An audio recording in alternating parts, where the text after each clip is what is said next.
How does a teenager from Alaska become a multimillionaire before 30 just by digging in the dirt, but before the fame, the fortune, or the camera crews trailing his every move? Parker Schnabel was just a kid in Haines, Alaska, population barely over 2,000, where the winters bite hard and gold isn't just folklore, it's family. From the outside, Parker's life might have looked quiet, maybe even ordinary, but the truth, it was anything but. His story really begins with a name that still echoes across the Yukon: John Schnabel, Parker's grandfather, a World War II veteran, a mayor, and most notably, the owner of the legendary Big Nugget mine. John wasn't just a miner, he was an icon, the kind of man who didn't just dig for gold, he carved wisdom straight from the bedrock of the earth. And for Parker, that legacy was everything. Parker was practically raised on the mine. While most toddlers were learning how to hold a crayon, Parker was learning how to hold a shovel. Before he was even 10 years old, he knew the smell of diesel-stained jackets, the weight of raw rock in his palms, and the sound of gravel crunching under steel-toothed loaders. This wasn't some family-friendly hobby. It was brutal, exhausting, dangerous, and Parker couldn't get enough of it. His parents, Nancy and Roger Schnabel,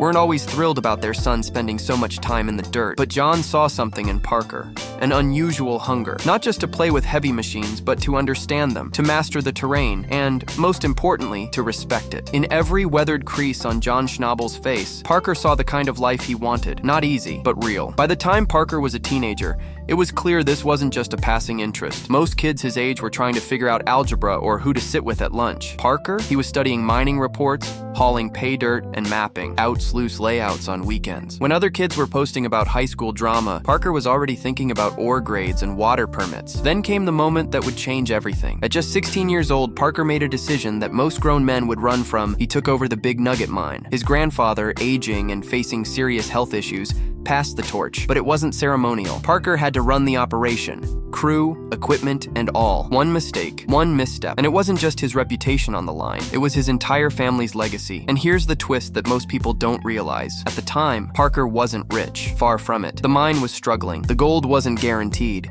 and operating costs were crushing. Every gallon of diesel, every broken part, every payday for his crew came out of money they couldn't afford to lose. Parker was walking a financial tightrope with no safety net while still trying to finish high school. That pressure would have snapped most teenagers in half, but Parker didn't buckle. He stepped up, took the reins, and made Big Nugget work, just barely, but the world was starting to notice. Producers from Discovery had caught wind of this young kid with a weather-beaten face and a relentless attitude. A boy leading men through Alaska's unforgiving terrain? It was a story begging to be told. What came next would catapult Parker into a different world: television, celebrity, and million-dollar questions. But none of it would have happened if not for those early years, where every day was a battle against rock, weather, and time. Where Parker wasn't chasing a camera, he was chasing his grandfather's ghost and the promise of something buried deep beneath the earth. But Parker's rise to fame wouldn't be smooth, and his entrance onto reality TV didn't bring instant wealth, it brought something else entirely. When Gold Rush hit TV screens in 2010, it was marketed as a raw, unscripted look at rugged men chasing fortune in the wild. But what caught viewers off guard was the arrival of someone completely unexpected, a teenage kid who didn't belong there, or so it seemed. That kid was Parker Schnabel. Barely old enough to drive a car, he was now being shown across the country, working heavy machinery and barking orders at grown men twice his age. From the first episode, Parker stood out, not just because of his youth, but because of his seriousness. There was no bravado, no cocky one-liners, just a relentless drive to get things done no matter the cost. And people noticed. Audiences were drawn to him, not just because he was different, but because he was real. Parker wasn't acting. He wasn't performing. He was grinding. But while the cameras captured the gold pans, the dig sites, and the occasional celebration, what they didn't always show was the pressure slowly crushing him behind the scenes. The reality of being on a hit show wasn't glamorous. Sure, Parker got recognition. People started knowing his name. But with that recognition came a brutal kind of scrutiny. Every decision he made, every failed wash plant, every wrong dig site,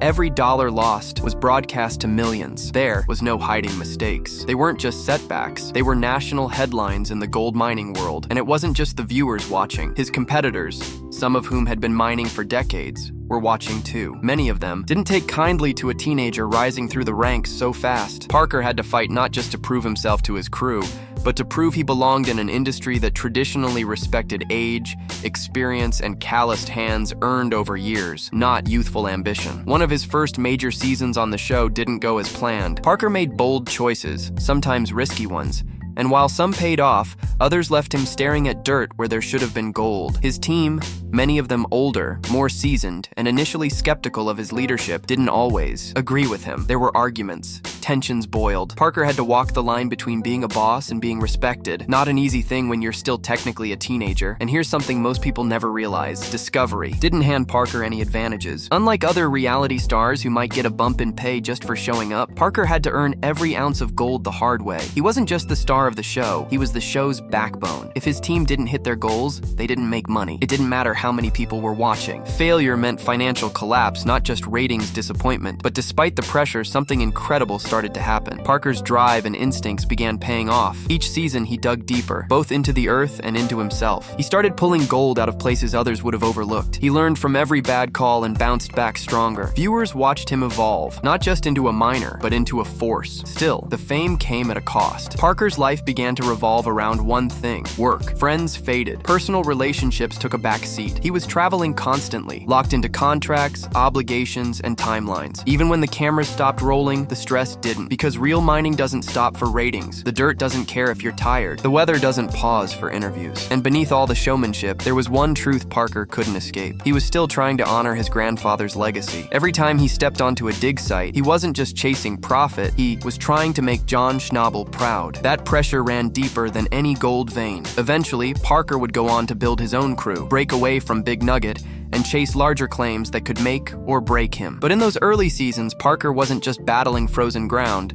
He was fighting to prove he wasn't a lucky kid in front of a camera. He was the real deal. And slowly, season by season, gold pile by gold pile, he proved it. But just when things seemed like they were heading up, the personal toll started to show in ways viewers never fully understood. And Parker was about to learn that even massive success can come with a hidden price. What happened next would test him more than any failed wash plant ever had. Let's be honest, everyone who's ever watched Gold Rush has asked the same question. How rich is Parker Schnabel, really? He's pulled thousands of ounces of gold from the earth, season after season. He's led million-dollar operations while barely old enough to rent a car. So naturally, fans and critics want to know, is Parker Schnabel secretly a millionaire? Well, the short answer is yes. But the real story of Parker's wealth is far more complicated and way more interesting than just looking at his bank balance. In the early seasons of Gold Rush, Parker wasn't exactly raking in the cash. Sure, he was pulling decent amounts of gold, but a huge portion of those profits went back into the operation. Fuel, equipment, wages, repairs, claim fees. It's not like Parker was just pocketing stacks of gold bars. In mining, profit comes last, after everything and everyone else is paid. During his first full season running the Big Nugget mine, Parker reportedly pulled in around $160,000 worth of gold. Impressive for a teenager, but once you subtract expenses, that number shrinks fast. And as the seasons progressed, the numbers grew, but so did the costs. New wash plants could run $500,000. Bulldozers add another $300,000. That doesn't even touch what it takes to move all that machinery through Alaskan terrain. But here's where it gets interesting. As Parker gained more control over his operation and more airtime, he also began negotiating better deals with Discovery. Most reality stars get paid modest appearance fees, especially in the early days. But Parker, he was driving the show's viewership, and that meant leverage. Industry insiders estimate that Parker eventually earned as much as $25,000 to $75,000 per episode, depending on the season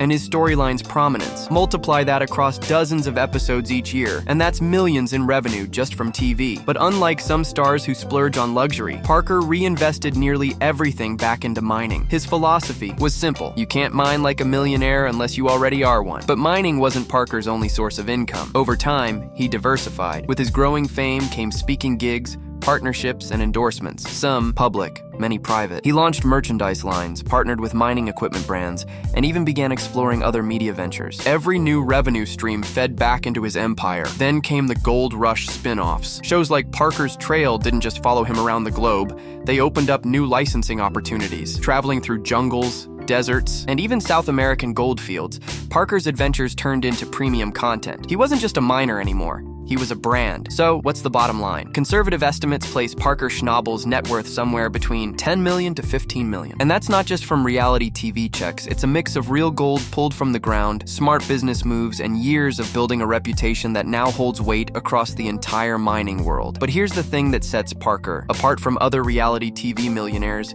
He never chases luxury for its own sake. While others buy mansions and Lamborghinis, Parker is more likely to buy a new piece of equipment or open a claim in a high-risk zone. His wealth isn't about flash, it's about fuel. Fuel for the next dig, fuel for the next challenge, fuel to beat the odds again and again. And yet, for all the riches and recognition, Parker's relationship with money is complicated. He's admitted in interviews that success doesn't always bring satisfaction. There are moments where the gold doesn't shine the way it used to, where the number in the bank account feels hollow compared to the thrill of the chase. Because for Parker, it was never just about the money, it was about legacy. But while Parker was climbing toward multi-millionaire status, something else was happening in the background, something that would affect both his personal life and his reputation in ways no gold nugget ever could. And what unfolded next had fans questioning everything they thought they knew about the golden boy of Alaska. Then there's the crew. Parker doesn't just hire any random person with a shovel. These are seasoned professionals, many with experience in extreme weather and remote environments. Some crew members command six-figure salaries for a season of work,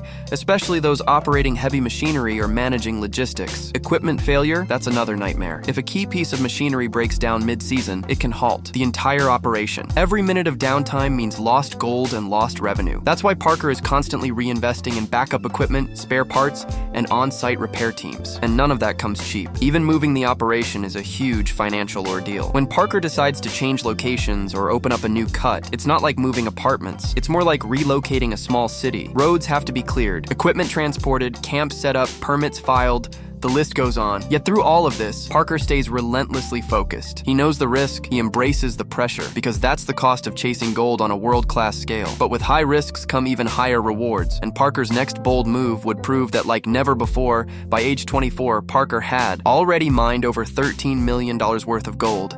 And that was just the beginning. Each season brought bigger goals and bolder moves.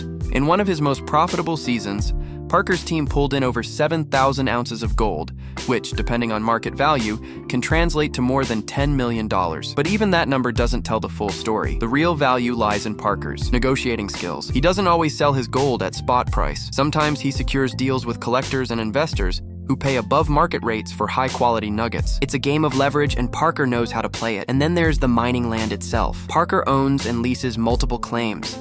And when a claim produces well, it increases in value dramatically. Some industry insiders speculate that Parker's land holdings alone could be worth millions, especially in areas with proven gold-rich deposits. Add to that the gold rush paycheck. Yes, Parker also gets paid by Discovery Channel for being the face of one of their most successful reality franchises. Reports suggest he earns up to $25,000 per episode, and with 20-plus episodes per season, that adds up fast. But perhaps the biggest shocker is this. Parker doesn't just make money from mining or TV, he's quietly building something much bigger behind the scenes. When you strip away the gold dust, the roaring engines, and the icy Alaskan air, what's left is a young man who turned every obstacle into an opportunity and every ounce of pressure into pure determination. Parker Schnabel didn't inherit an empire. He built one, ounce by ounce, decision by decision, and mistake by mistake. From the teenage kid struggling to fill his grandfather's boots to a multi-millionaire dominating one of the world's toughest industries, Parker's story is anything but typical. While other young adults were figuring out their college majors, Parker was figuring out how to move 50 tons of dirt before winter hit. And unlike many who rise fast and burn out even faster, Parker's still climbing, still pushing, still obsessed. With that next big breakthrough, he's been underestimated, overlooked, and overworked, but never out-hustled. The sleepless nights, the financial risks, the brutal cold, the failed equipment, none of it broke him. If anything, it made him hungrier, because at the core, Parker isn't just chasing gold, he's chasing greatness, and now with millions. In the bank, global fame, and a legacy already forming, Parker Schnabel isn't slowing down, he's scaling up. So how rich is Parker Schnabel? Rich enough to retire, but far too driven to even think about it. Because for Parker, it was never just about the gold, it was about proving something, not to the world, but to himself. And that might just be the most valuable thing he's ever uncovered.